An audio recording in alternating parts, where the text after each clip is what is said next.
सोचिए, आप एक ऐसी जगह पर फंस गए हैं जहां समय आपके लिए रुक गया हो। आपके आसपास सब कुछ वही का वही है, लेकिन पृथ्वी पर हजारों साल चुटकियों में गुजर रहे हैं। ऐसा ही कुछ होता है आज की इस कहानी में। एक ऐसी दुनिया जहां समय का खेल ही सब कुछ बदल देता है।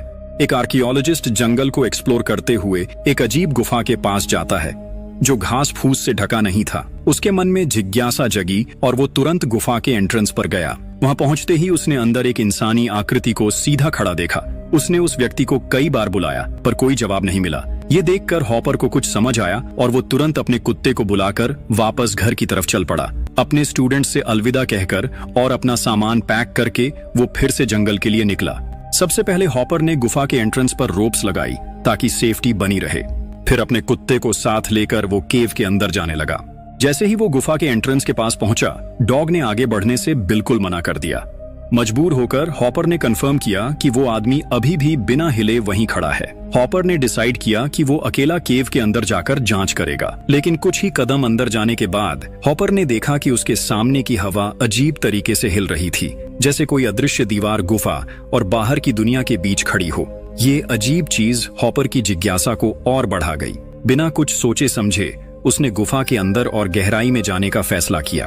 जैसे ही वो उस आदमी के करीब पहुंचा, उसने देखा कि उसका शरीर धीरे धीरे हिलने लगा और जैसे ही हॉपर उस हवा की दीवार के पार गया, वो आदमी अचानक पूरी तरह से हिलने चलने लगा, जैसे सब कुछ सामान्य हो गया हो। ये देखकर हॉपर और भी ज्यादा चिंतित और उलझन में पड़ गया। उस आदमी की पहचान को लेकर और ये देखकर कि उसके पास हथियार था, हॉपर ने उससे बात करने की हिम्मत नहीं की।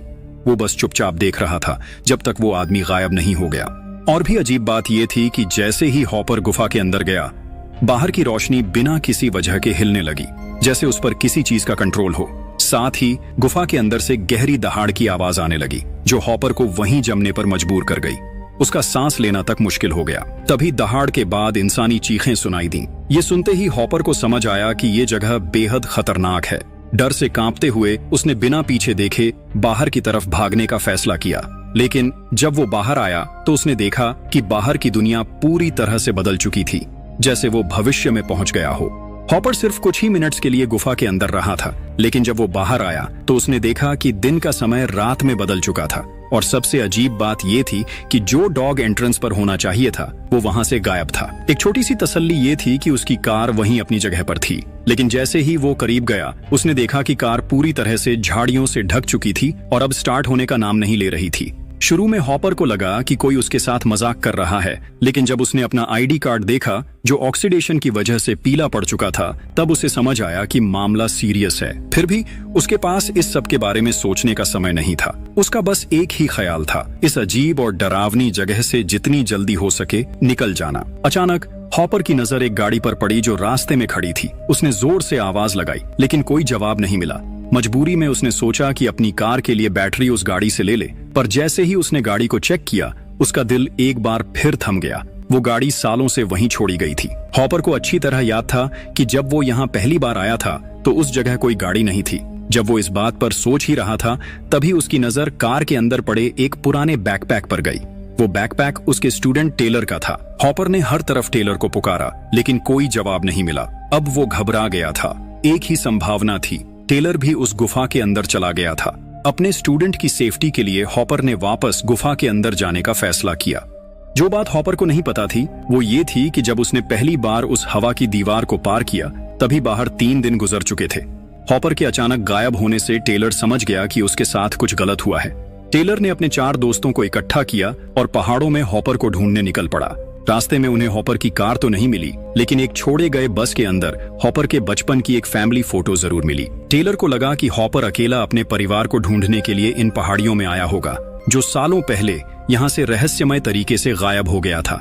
इसका मतलब था कि हॉपर कहीं आसपास ही होगा, लेकिन अब तक उन्हें उसका कोई भी निशान नहीं मिला था।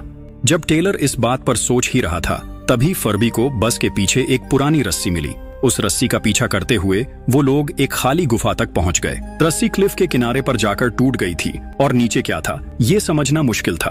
उन्हें ये तो कंफर्म नहीं हो पाया कि हॉपर नीचे फंसा है या नहीं, लेकिन 4 लोगों ने नीचे उतरकर देखने का फैसला किया। फर्बी, जो अपनी फितरत से ही डरा डरा रहता था, देखभाल करने के लिए बाहर रुकने का फैसला किया। उसे बिल्कुल अंदाजा नहीं था कि ये फैसला उसकी जिंदगी का सबसे बड़ा गलत फैसला बन जाएगा। इस बीच बाकी 4 लोग रस्सी के जरिए क्लिफ के नीचे उतर रहे थे। नीचे जाते वक्त उन्होंने भी एक हवा की दीवार को पार किया, लेकिन क्योंकि उसने कोई रुकावट नहीं की, उन्होंने इसे एक नेचुरल चीज समझकर नजरअंदाज कर दिया और नीचे उतरते चले गए। जब वो लोग क्लिफ के नीचे पहुंचे, जैकी और वीव्स उत्साह के साथ एक्सप्लोरेशन शुरू करने की प्लानिंग कर रहे थे। तभी गुफा के अंदर से गहराई में एक जोर की दहाड़ की आवाज उनके कानों तक पहुंची। शुरुआत में जैकी और वीव्स इस बात को लेकर क्यूरियस थे कि गुफा के अंदर क्या हो सकता है, लेकिन तभी एक इंसानी चीख गुफा के अंदर से गूंज उठी और उन्हें समझ आ गया कि ये जगह बिल्कुल भी सुरक्षित नहीं है। जैकी ने तुरंत फैसला किया कि वापस ऊपर सरफेस पर जाना ही बेहतर है, लेकिन जैसे ही वो कुछ ही दूर रस्सी पर चढ़ी, रस्सी अचानक से टूट गई। जैकी नीचे गिर गई और उसका पैर मुड़ गया। टेलर, जो उसे संभालने की कोशिश कर रहा था, अपना बैलेंस खो बैठा और उसका हाथ चोटिल हो गया। लेकिन चोट से ज्यादा बड़ी बात यह थी कि रस्सी क्यों टूटी थी। उनकी दूसरी रस्सी भी सिर्फ एक हल्की सी खींच से टूट गई थी। पहले टेलर को लगा कि फर्बी उनसे मजाक कर रहा है। गुस्से में टेलर ने रेडियो उठाया और फर्बी पर चिल्लाना शुरू कर दिया, लेकिन काफी देर तक बुलाने के बाद भी फर्बी की तरफ से कोई जवाब नहीं आया। जब ग्रुप अभी भी इस पूरी स्थिति को समझने की कोशिश कर रहा था, तभी पास ही कुछ गिरने की जोर की आवाज सुनाई दी। ये आवाज सुनते ही सबके पैर वहीं जम गए। टेलर ने अपने आप को संभाला और बिना देर किए रेडियो पर फर्बी को कांटेक्ट करने की कोशिश की ताकि वो एक और रस्सी नीचे डाल दे। टेलर हैरान रह गया जब उसने अपनी ही आवाज टनल के आगे से वापस आते हुए सुनी। सोचते हुए कि ये शायद एक ऑडिटरी हेलुसिनेशन है, उसने दोबारा ट्राई किया। कुछ ही देर बाद रेडियो पर फर्बी की आवाज सुनाई दी, जो मदद के लिए चीख रहा था। ये सुनकर ग्रुप और ज्यादा परेशान हो गया। समझने की कोशिश में कि आखिर हो क्या रहा है, चारों ने फर्बी को ढूंढने का फैसला किया। जब वो एक खुली जगह से गुजरे, उन्होंने देखा कि एंट्रेंस के पास रोशनी अजीब तरीके से कभी तेज हो रही थी तो कभी धीमी। ये देखकर सब डर गए। तभी कारा की नजर एंट्रेंस के पास एक चीज पर पड़ी। वो पत्थर पर चढ़ गई और एक पुरानी टूटी हुई रस्सी देखी।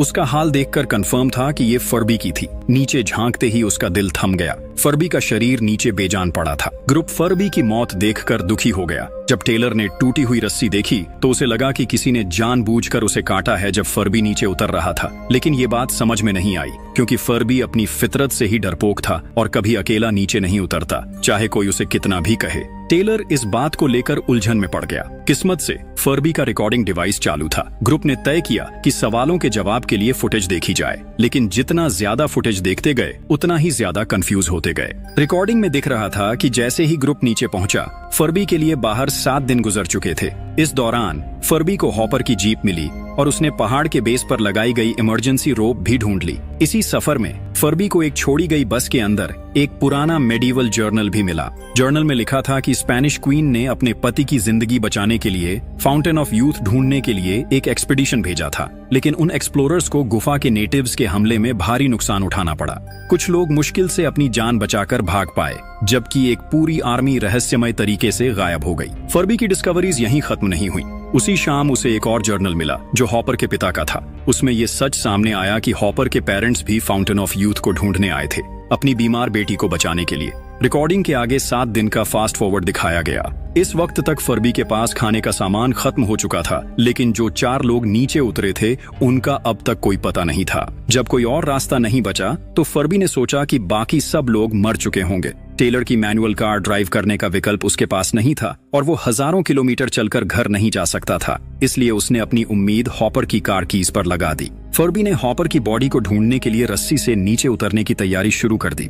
गुफा के एंट्रेंस की रोशनी अचानक से तेज चमकने लगी। ग्रुप के सामने ही एकदम से रस्सी टूट गई और फर्बी नीचे जमीन पर जा गिरा। जो उन्होंने देखा वो इतना भयानक था कि ग्रुप से और ज्यादा नहीं देखा गया और उन्होंने रिकॉर्डिंग बंद कर दी। लेकिन इससे नए सवाल सामने आए। कैसे ग्रुप सिर्फ कुछ घंटों के लिए गुफा में था, जबकि फर्बी के लिए 7 दिन गुजर चुके थे? इस बात का जवाब उनके पास नहीं था, लेकिन एक बात साफ थी, जो कुछ भी हो रहा था वो इस अजीब गुफा की वजह से ही हो रहा था। अब उनका सबसे बड़ा मकसद था यहाँ से बचकर निकलना, लेकिन किसी को अब रस्सी पर भरोसा नहीं था। ग्रुप में सिर्फ कारा एक माहिर क्लाइंबर थी। उसने तय किया कि वो चढ़कर ऊपर जाएगी और मदद लेकर आएगी। जैसे ही कारा ऊपर पहुंची, जो उसने देखा उसने उसका दिल थाम दिया। जो घना हरा भरा जंगल था वो अब एक सूना और वीरान बंजर जमीन बन चुका था। हवा में धूल मिट्टी इतनी भरी थी कि कारा लगातार खांस रही थी। जब उसने अपना सैटेलाइट फोन चेक किया तो पाया कि उसका सिग्नल बिल्कुल नहीं था। तभी उसकी नजर एक विशाल रेत के तूफान पर पड़ी जो तेज रफ्तार से उसकी तरफ बढ़ रहा था। कारा ने तुरंत और ऊपर चढ़कर सिग्नल ढूंढने की कोशिश की। सिग्नल ढूंढते हुए उसने जो देखा उसने उसका दिल हिला दिया। आसमान में एक ट्रायंगुलर स्ट्रक्चर तैरता हुआ नजर आ रहा था। साथ ही जमीन और चांद के बीच की दूरी भी एकदम कम लग रही थी। चांद की सतह के गड्ढे अब बिना किसी टेलीस्कोप के आंखों से साफ दिख रहे थे। डर और तनाव में कारा वापस गुफा के अंदर भाग गई। उसने अपने ग्रुप के सामने हर बात बताई जो उसने बाहर देखी थी, लेकिन ग्रुप ने कारा की बात पर बिल्कुल भरोसा नहीं किया। उनका कहना था कि कारा बस 1 सेकंड के लिए बाहर गई थी और फिर तुरंत वापस आ गई। उनके हिसाब से ये सब सुनने में इम्पॉसिबल लग रहा था। मजबूर कारा ने अपना रिकॉर्ड किया हुआ वीडियो सबको दिखाया जो उसने सबूत के तौर पर बनाया था। वीडियो देखकर टेलर हैरान रह गया और उसने अपना रिकॉर्डिंग डिवाइस कारा को दिया जो ये साबित करता था कि कारा सच में सिर्फ 1 सेकंड के लिए ही बाहर गई थी। जब उन्होंने दोनों रिकॉर्डिंग्स को कंपेयर किया तब सबके सामने एक अजीब सच्चाई आई। गुफा के अंदर समय बाहर की तुलना में बहुत धीमी गति से बीत रहा था। गुफा के एंट्रेंस की चमकती रोशनी इस बात का सबूत थी कि बाहर सूरज बार बार उग और डूब रहा था। इस थ्योरी ने फर्बी के समय के अंतर और रस्सी के टूटने का कारण भी समझा दिया। जब भी ग्रुप ऊपर चढ़ने की कोशिश करता, हर 1 सेकंड के साथ बाहर एक पूरा दिन बीत रहा था। इतनी लंबी फ्रिक्शन किसी भी रस्सी को सहन नहीं करने देती और यही वजह थी कि वो टूट जाती। अब टेलर ने फर्बी के गिरने और मौत की रिकॉर्डिंग को ध्यान से देखा। जैसे जैसे वो वीडियो आगे बढ़ा, चीजें और भी खतरनाक और रहस्यमयी होती गईं। फर्बी के गिरने के तुरंत बाद वो पूरी तरह से नहीं मरा था। वो कुछ समय के लिए बेहोश रहा और फिर धीरे धीरे होश में आया। टेलर के बार बार बुलाने पर फर्बी ने हिम्मत जुटाकर रेडियो के जरिए संपर्क करने की कोशिश की, लेकिन ठीक उसी समय कैमरे के फ्रेम में एक बड़ी आकृति के पैर दिखाई दिए। बिना किसी झिझक के उस अनजान शख्स ने एक भारी पत्थर उठाया और फर्बी को ये देखकर सब समझ गए कि गुफा के अंदर और लोग भी हैं जो बाहर से आए लोगों के लिए बहुत ज्यादा खतरनाक हैं। लेकिन असली खतरा तब शुरू हुआ जब वीव्स ने नई फुटेज का ध्यान से जायजा लिया। उसने नोटिस किया कि फर्बी के गिरते वक्त सनलाइट का फ्लिकर एकदम कंसिस्टेंट नहीं था। वो हर वक्त डायरेक्शन बदल रहा था। ये बात और भी ज्यादा बेचैन करने वाली थी। पहले वीव्स काफी उलझन में थी, लेकिन जब उसने वीडियो को 10x स्लो करके देखा तो उसने जो पाया उसने उसका होश उड़ा दिया। वीडियो में फ्लिकरिंग सूरज असल में होराइजन पर दिख रहा था और हर एक फ्लिकर एक पूरे साल के गुजरने का साइन था। इस कैलकुलेशन के हिसाब से और गुफा के अंदर सिर्फ 1 घंटे के समय के बेसिस पर धरती के बाहर हजारों साल गुजर चुके थे। ये समझने के बाद कारा, जो पहले हेल्प लाने के लिए क्लाइंब करने की उम्मीद रखती थी, बिल्कुल टूट गई। उसके दिल में ये शक उठने लगा कि क्या धरती पर अब भी ह्यूमैनिटी जिंदा है। कारा ग्रुप के साथ इस बात पर चर्चा कर ही रही थी, तभी एक चमकता ब्लू रॉड अचानक से गुफा के एंट्रेंस से नीचे गिरता है और जमीन में जाकर धंस जाता है। ग्रुप अभी ब्लू रॉड के लैडर में बदलने को समझने की कोशिश कर ही रहा था कि तभी एंट्रेंस पर एक अजीब सा आदमी दिखाई दिया। उसने मास्क पहना हुआ था और उसकी हाइट लगभग 10 फुट थी। उसे देखकर ग्रुप काफी डर गया और समझ नहीं पाया कि ये इंसान है या कुछ और। वो आदमी बस चुपचाप उन्हें देख रहा था, बिना कुछ बोले। सब लोग एकदम डर गए।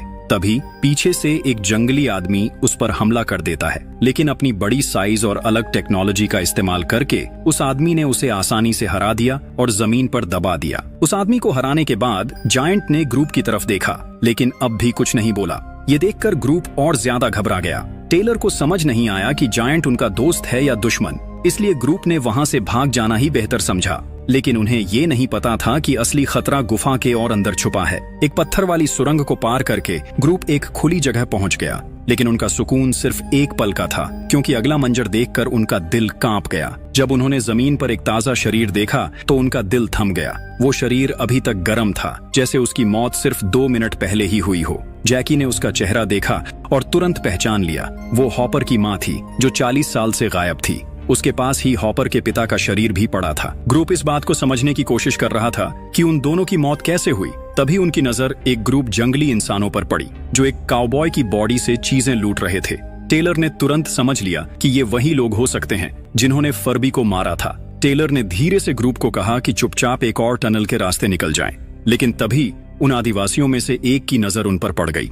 ये जानकर कि वो जंगली इंसानों से भाग नहीं सकते, टेलर ने डिसाइड किया पीछे रुककर लड़ने का, ताकि बाकी लोग भाग सकें। थोड़ी देर तक लड़ाई हुई, लेकिन फिर जंगली इंसानों ने टेलर को बेहोश कर दिया और एक ने उसे मार डाला। कारा और बाकी 2 लोग एक सुरंग में छुप गए और जंगली इंसानों से बच गए। जब जंगली लोग चले गए तो कारा टेलर को देखने वापस आई और उसे बहुत ही बुरी हालत में चोटिल पड़ा हुआ पाया। जैसे ये काफी नहीं था, तभी वो आदमी वापस उस जगह आया। कारा का दिल डर के मारे तेज धड़कने लगा, लेकिन उस प्राणी ने उन्हें देखा नहीं। वो बस पास के तालाब से पानी भरकर वापस जाने लगा। कारा के आंसू देखकर जायंट अचानक रुक गया और उनकी तरफ चल पड़ा। उसने प्रोटेस्ट कर रही कारा को धीरे से साइड किया और टेलर के बेजान बदन को उठा लिया। जायंट ने टेलर को पानी के तालाब में ले जाकर डुबो दिया। कारा कंफ्यूज थी और उसे लगा कि जायंट टेलर को नुकसान पहुंचा रहा है। वो उसे रोकने के लिए आगे बढ़ी। जायंट ने उसकी घबराहट देखकर अपने हाथों से जेस्चर किया, जैसे कह रहा हो कि सब ठीक है, शांत रहो। लेकिन तभी जंगली इंसान वापस आ गए। हाथों में मशाल ली, उन्होंने धमकाना शुरू कर दिया कि यहाँ से चले जाओ। जायंट ने उनकी धमकियों को अनदेखा कर दिया और एक जंगली इंसान को एक जोर का मुक्का मारा। उसी वक्त टेलर अचानक से होश में आ गया, लेकिन टेलर को यह नहीं पता था कि जायंट ने उसकी जिंदगी बचाई थी। जायंट को जंगली इंसान के साथ टकराते देख टेलर ने सोचा कि यह सही वक्त है भाग जाने का, जब तक वो एक दूसरे से लड़ रहे हैं। लेकिन इस झगड़े के बीच एक जंगली इंसान ने गलती से जायंट का मास्क फाड़ दिया। मास्क उतरते ही जायंट का सांस लेना मुश्किल हो गया, क्योंकि वो धरती की हवा में सांस नहीं ले सकता था। समझते हुए कि उसके पास ज्यादा समय नहीं बचा, जायंट ने अपनी एडवांस्ड टेक्नोलॉजी का इस्तेमाल करके जंगली इंसानों को जमीन पर गिरा दिया और उन्हें हिलने से रोक दिया। लेकिन सांस की कमी के कारण जायंट खुद भी गिर गया। ये सब देखते हुए टेलर को आखिरकार समझ आया कि जायंट उनकी मदद कर रहा था। टेलर ने जल्दी से जायंट का मास्क उठाया और उसे वापस देने की कोशिश की, पर अब देर हो चुकी थी। उसके सूट का सारा ऑक्सीजन लीक हो चुका था। जायंट के आखिरी पल नजदीक आ रहे थे और ग्रुप उसके आसपास इकट्ठा हो गया। कारा ने जायंट से पूछा कि बाहर की दुनिया का हाल कैसा है। सीधा जवाब देने के बजाय जायंट ने एक डिवाइस का इस्तेमाल किया और ग्रुप के चेहरे स्कैन करने लगा। उसने हिस्टोरिकल रिकॉर्ड्स में उनका डेटा ढूंढा, पर सिर्फ मिसिंग पर्सन के नोटिसेस दिखे जो उनके परिवारों ने फाइल किए थे। किसी भी रिकॉर्ड में करंट ईयर का जिक्र नहीं था। कारा ने और इन्फॉर्मेशन लेने की कोशिश की, पर जायंट ने अपनी बची हुई एनर्जी का इस्तेमाल करके ह्यूमन हिस्ट्री का एक प्रोजेक्शन एक्टिवेट कर दिया। ग्रुप को यह समझ आया कि उनके गायब होने के 1000 साल बाद धरती का माहौल इतना खराब हो चुका था कि ऑक्सीजन लेवल्स गिर गए थे। इस वजह से पेड़ पौधों और जानवरों का मास एक्सटिंक्शन हो गया। इंसानियत को बचाने के लिए जो कुछ बचा था पॉपुलेशन का, उन्होंने एक ट्रायंगुलर शेप का फास्टर देन लाइट स्पेसशिप इस्तेमाल किया और मार्स पर बसने चले गए। प्लान ये था कि इकोसिस्टम के रिकवर होने के बाद वो वापस धरती पर लौटेंगे। ये सच्चाई जानकर टेलर और उसका ग्रुप समझ गया कि अब उनका कनेक्शन ह्यूमन सिविलाइजेशन के साथ पूरी तरह टूट चुका है। अगर वो किसी तरह सरफेस तक पहुंच भी जाते तो भी उनका पुराना जीवन कभी वापस नहीं आएगा। टेलर के हाथ एक छोटी सी उम्मीद लगी जब उसे हॉपर का छोड़ा हुआ बैकपैक मिला। उसे याद आया कि वो गुफा के अंदर क्यों आए थे। टेलर ने डिसाइड किया कि अब हॉपर को ढूंढना और अगले कदम की योजना बनाना उनके लिए सबसे जरूरी है। तैयार रहने के लिए उसने काउबॉय की बॉडी से एक पुराना रिवॉल्वर उठाया और गुफा के अंदर और गहराई में चला गया। एक जगह पर रास्ता 2 हिस्सों में बंट गया। वहीं टेलर ने जमीन पर ग्लो स्टिक्स से बना एक रास्ता देखा। उसने ये मान लिया कि हॉपर ने ये किया होगा। ये स्टिक्स इसलिए छोड़ी होंगी ताकि वो रास्ता न भूल जाए। स्टिक्स को फॉलो करते हुए टेलर एक जगह पहुंचा जहां उसने एक आदिवासी को देखा। वो अपनी गुजरती हुई माँ के लिए लेदर का एक पानी का पाउच ले जा रहा था। टेलर ने आसपास देखा और वहां जंगली इंसानों की कई बॉडीज पड़ी थीं, सब के सब गोली के जख्मों के साथ। ये साफ था कि हॉपर ने इन जंगली इंसानों के साथ लड़ाई की थी और लग रहा था कि वो अभी जिंदा है। टेलर ने उस जंगली इंसान को नजरअंदाज किया और गुफा के अंदर आगे बढ़ गया। थोड़ी दूर जाने के बाद टेलर एक कोने पर पहुंचा जहां उसने हॉपर को बेजान पड़ा देखा। टेलर कितना भी चिल्लाता रहा, हॉपर ने कोई प्रतिक्रिया नहीं दी। वो किसी चीज पर घूर रहा था। टेलर ने जिज्ञासा में ऊपर देखा और जो देखा उससे उसके होश उड़ गए। एक नीला बैरियर रास्ते को ब्लॉक कर रहा था और उसके पीछे एक गुफा दिख रही थी।